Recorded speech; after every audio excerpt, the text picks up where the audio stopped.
What's up, guys? I'm Uncle Freedom, coming to you on a glorious and well-deserved day off, rocking one of the new shirts from BCM. That's dope. First things first, y'all go ahead and like, subscribe, share, tell a friend. After all, that is how we push more 2A content out to the masses. And every time you do that, you're letting somebody like you that doesn't know this world exists find out a little bit more, and I think that's pretty cool. Huge shout out goes to the biggest supporter of what I do right now, and that is Outlast Supply. My boys over there and girls have done some awesome stuff. They have curated some pretty cool things. You can check those guys out. You know where to look for something like that. Outlast Supply, great people, love them to death. So I should preface this by saying, today we're going to talk about a couple of new handguns, actually just one of the two. I tried to do this in one video and had to quickly switch over and decide, nope, it's two separate. There's a lot of information. A lot of you knew this was coming, and we'll see how it goes. But the two things we're going to look at are a joint hit from Fusion Firearms in Florida and Ermox out of Turkey. You've seen me post some pictures of them recently. But there are two guns that they have released recently. Now, I should preface this by saying these firearms were sent to me, no money exchanged hands. I have no stake whatsoever, and if anybody buys any freaking thing, and all firearms shown today will be cleared and in a safe area of my home, which I maintenance and work on firearms. This is educational content on the YouTube. Yeah, because we got to do that. I hope you guys have checked out the medical videos. There is more medical video. I am actually currently waiting on a shipment from North American Rescue because I'm going to do a full setup with brand new gear straight out of a box that I've never touched. And that's how we'll do the setup for the IFAC. I figure that is the best way to do that.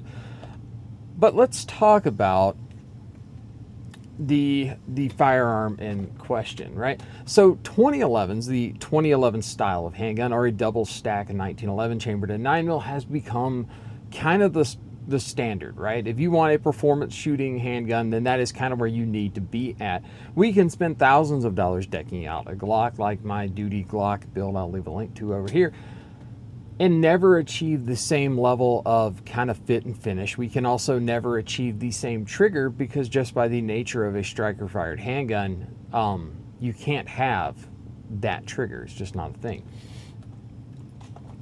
So I was in talking to Fusion Firearms. I was very interested in their XP Pro. It's just a cool idea, right? A 2011 styled handgun that takes Glock Mags, single action only. Who doesn't want that? I was even more intrigued by this as I was looking through this, and I had had numerous people reach out at the value that existed in Fusion Firearms stuff, right? We all know that the gun is made in Turkey, right? Like, and I don't care, man. Like, here's the thing, man. I have owned really good guns from all over the place, and I have seen some really dope stuff come out of, like, shitbox countries, though Turkey is not one of those. But I have seen that happen, and things that worked and functioned just as well, right? But I really wanted to know more about it, right? Because here is this option that is affordable, that offers performance outside of the realm of something we could typically find for not very much more money. And in the light of doing what I do and running those open range days and putting firearms in the hands of officers that may never get a chance to experience that, I felt like it was a worthy thing for me to talk on. And here's the thing, I'm going to be straight with you guys. If something fails, we're going to know about it, because I don't pull punches for anybody. I don't care. There is some more really cool stuff coming in the future, and I had a fantastic conversation with a company that will remain nameless until the product gets to me. I was so impressed by our conversation. We'll just go with that. So in talking about the firearm in question, this is the Fusion Firearms XP Pro. Now, as we can see, this is clear. Hi, we can see me through the mag bulb, right? So this is how this comes, right? This is the black variant, not the hard chrome variant.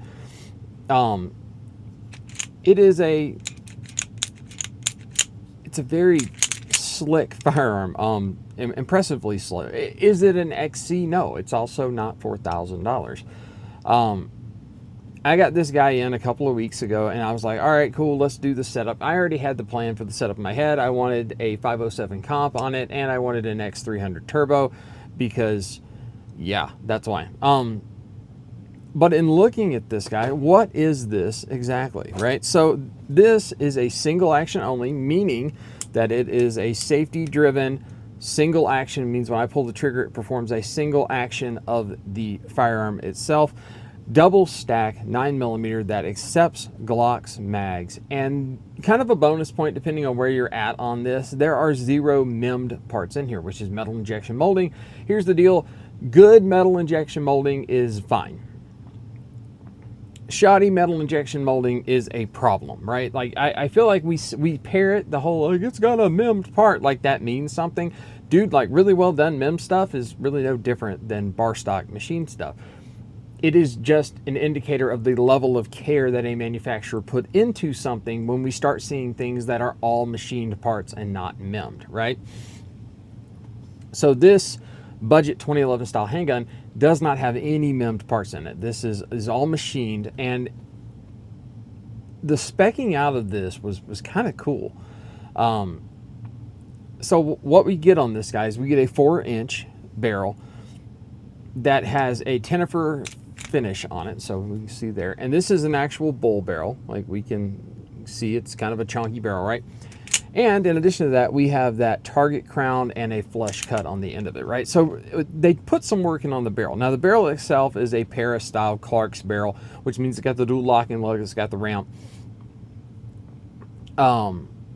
which is really cool. And the whole thing was Tennifer finish. Now if Tennifer sounds familiar, that is because up until, like, we cannot do Tennifer finishing in America because it is toxic and bad for things, but they can still do it overseas. So this is Tennifer finished, as is most of your older Glocks before they started going to, you know, DLCs or what have you. But Tennifer finish is an old school finish, and if you get the chrome version of this, you actually get Tennifer finishing and hard chroming over top of it, and that is quite honestly very sexy. I would have loved to have had the chrome version of this. However, it does not fit into my lifestyle having that chrome version, but I will tell you they have recently announced a comped version of this, and I will ask for that in the chromed variant because I would like to show one of each.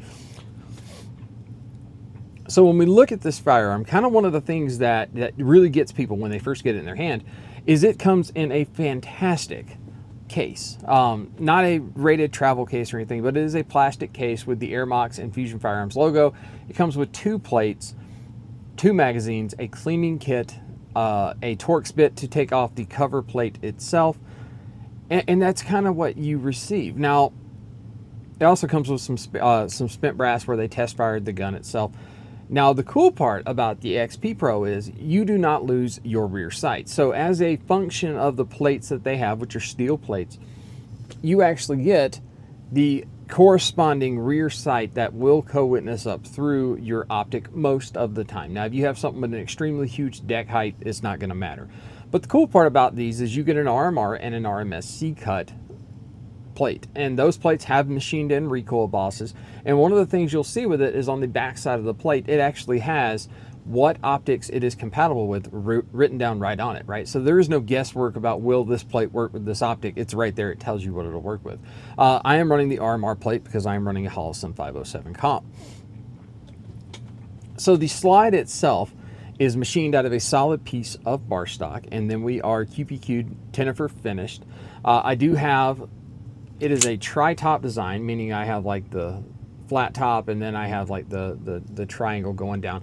It is weight relieved here in the front with kind of a window cut. Now that does line up with the ported version of the barrel that does exist, right? So it was thinking ahead, which is pretty cool. But again, I think it's cool. Machined from solid bar stock, right? So no investment casting, none of that stuff, just machined from solid bar stock, as is the frame of the firearm, also machined from a solid piece of bar stock. Now, one of the distinguishing features of the 2011 style pistol is a 3-component gun. You have a frame, you have a slide, and you have a grip, right? So you have 3 individual parts with the most customizable option being the grip itself. Now, typically on a 2011, you would see a polymer grip. This is not a polymer grip. This is actually a machined aluminum grip. I was a little nervous about how the texture would feel, but it is quite much more grippier than you think. To be honest, it's got excellent cross lining on the back and on the front strap, so it actually really locks into your hand. I do kind of wish I had some kind of a texture on the memory bump for the grip safety, though that is a personal quirk that I have from shooting 1911s, and I can solve that problem with a piece of grip tape.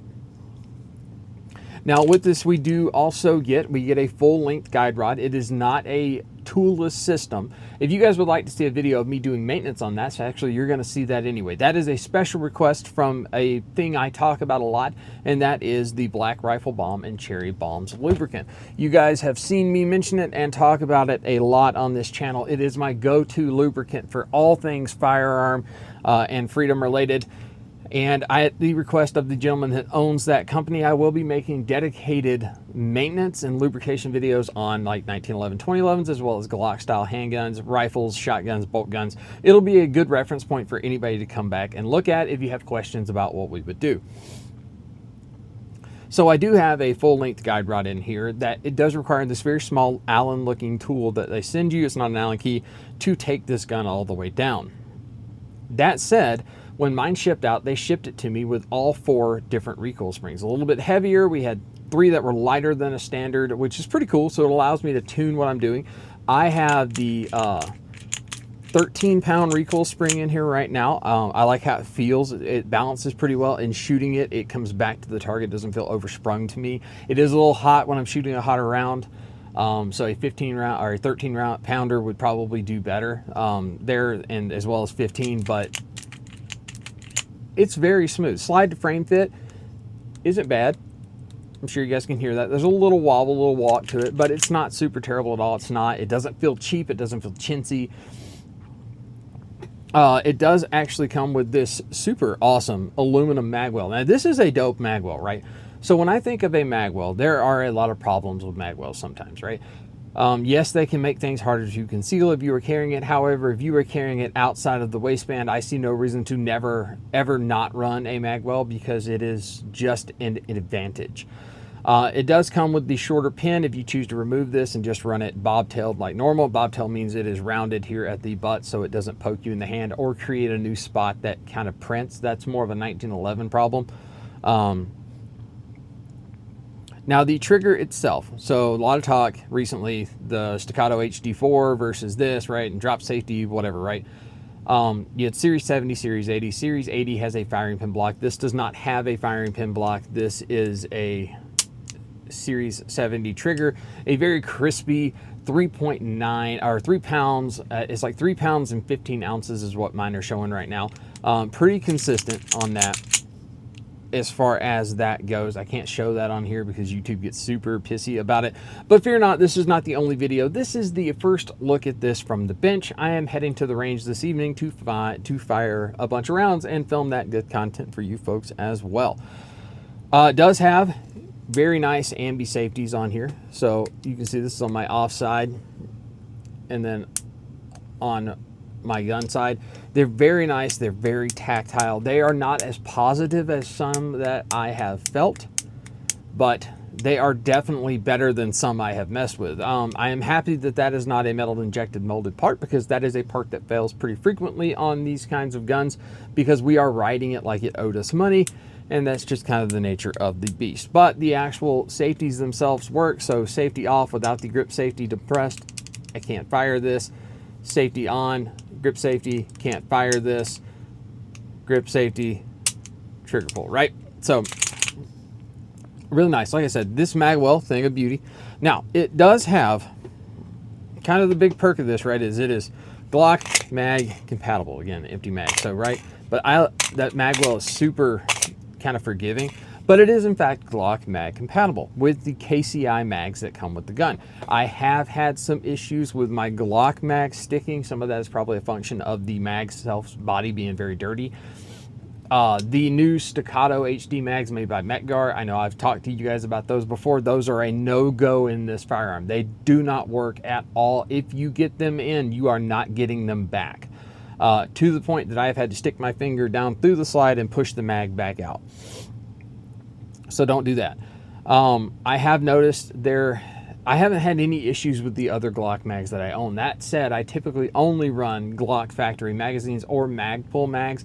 I had no issues with the Magpul mags. I had no issue with the Glock mags, and I've had no issue with the KCI mags. But like I said, the Metgar mag is a no-fly zone. So if you thought you were going to get one of these and complete it out with metal Glock mags, you were wrong. You're not going to do that.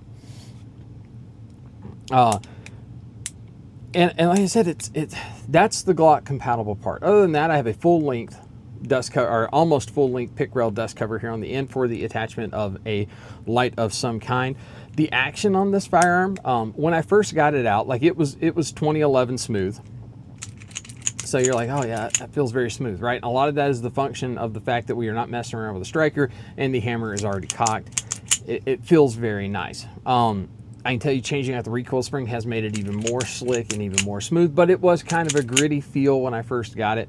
That said, I stripped it down. The first thing I did, took some black rifle balm, lubricate these slide rails on the inside, and I was left with a much, much, much smoother and more pleasant to manipulate firearm. As far as that goes, like I said, the action on the slide feels nice. It's not the nicest one I've ever felt, but for what these are running for, it is far above its weight. It just is. I like this much more than I did the Prodigy. There, I said it out loud. I did not care for the Springfield Prodigy. This was long before Ben Steger made a video about the fallings of the Springfield Prodigy. The Springfield Prodigy is a fantastic gun if you want to learn to work on 2011s, and that is kind of your goal, because you're going to have to work on that one to make it work right. I've had three. All three of them were failures, and they all three disappeared from my collection because I just couldn't get them to work right. Springfield, if you made some arrangements and you made something new, reach out at your boy. I'd love to give you another chance. But like I said, very smooth. Action feels great. The grip itself, like I said, this kind of pebbled texture, divot texture we have in the aluminum is far grippier than you think. I was surprised. I was expecting my hand to slide all over the place. Nope, it does not. The checkering on the front and back strap is very well done. Like you feel it dig into your hand when you grip the firearm. I appreciate that. While I am not on the humble marksman's level of I want it to eat me, I do not want to feel like it's going to move, and I do not feel that with these. It is impressive. Now, as far as the actual overall feel of the firearm, you know, presentation, getting your dot, you know, sweeping the safety, feeling that. How's that trigger feel? How's the take up? How's that trigger break feel? How does the recoil pattern function, right? In those realms, if you were wondering, hey dude, I could buy a Glock and kind of build it out for this, or I could buy this. If you already own a Glock that you stake your life on, then get this. If you don't own a Glock that you would stake your life on, I would not tell you to get this, because I don't have the amount of rounds on it I would deem to be proficient to tell you I would trust it with my life. But that is coming. There are 5,000 rounds sitting right over there that are going to the range with me tonight to begin what will be a fun endeavor over the next week. Now, it does not feel like a firearm in its price point. It feels far beyond a firearm in its price point. It just does. The controls feel nicer than what it actually cost. The barrel is finished nicer than what it cost. The recoil system in it is smoother than what it should cost. The trigger is nicer than what I would expect for what it cost. The machining and the spec out on the slide and the frame are better than what they cost. Like you are getting more than you paid for, and that is a rarity in our society. That said, like immediate critiques. So right now, I'll tell you right now, I have 250 rounds on this firearm. That was just a getting to know you, firing through the optic, and for the bigger testing to come up. I have experienced one singular issue, and it was with the plate. Now, they have since fixed this. New plate's en route to me now. The plate itself, when I mounted this onto here, I got to 10 inch-pounds, and the threading on the extractor side let go on the plate. I did not experience that with any of my other plates. And it's kind of held on, though I will replace it once it comes in. I really like the way this thing wrenches into my hands. Like it feels nice. And that said, there is something to be said for things feeling good. After all, we spent hard-earned money on these if you have them, and it would be much better for your investment to feel good when you play with it. Because here's the thing, if you spend a bunch of money to buy yourself a firearm and it is uncomfortable to handle and shoot, and you do not wish to practice manipulating said thing, you will not, and it will not be something you shoot, and therefore it is a complete and utter waste of your time and money. I do not feel that with this. I have been impressed with the little rounds I put through it. I have got a ton of dry fire on this. That said, holster wise, guys, you are going to be looking. So this is a 6378-582. So this is the Safariland for a 4-inch staccato. Works great, right? No issues. The only problem with this holster, and it's always been the problem with this holster, is the thumb paddle here on the end is like way down here. So you have to do a nub mod from OT Defense. So that is the nub mod on there. You see how much bigger I have for that. It allows me a better feel for getting that, like I said, locked and secure. I can get it out of there. It's great. I have mine on the Alien Gear QD because I run Alien Gear's QDs. So first impressions, this thing punches above its weight. It's nicer than you think. And if you were coming from the world of Glock and M&P and you were wanting to get your hands into this world, you don't know if it's for you, but you really want to play with it, right? I don't know that there is a better option in the price point. And with that said, I mean, it is what it is. I can tell you it's exceptionally fun to play with. There's something nice about racking a super smooth single action slide. It's just kind of fun. Like I said, biggest thing is to mess around with your mags to ensure the mag you have works with your firearm, because just because it says it takes Glock mags does not mean it takes all Glock mags. So something for you to keep in mind. So there you go, guys. First thoughts, initial impressions on the Fusion Firearms Ermox XP Pro.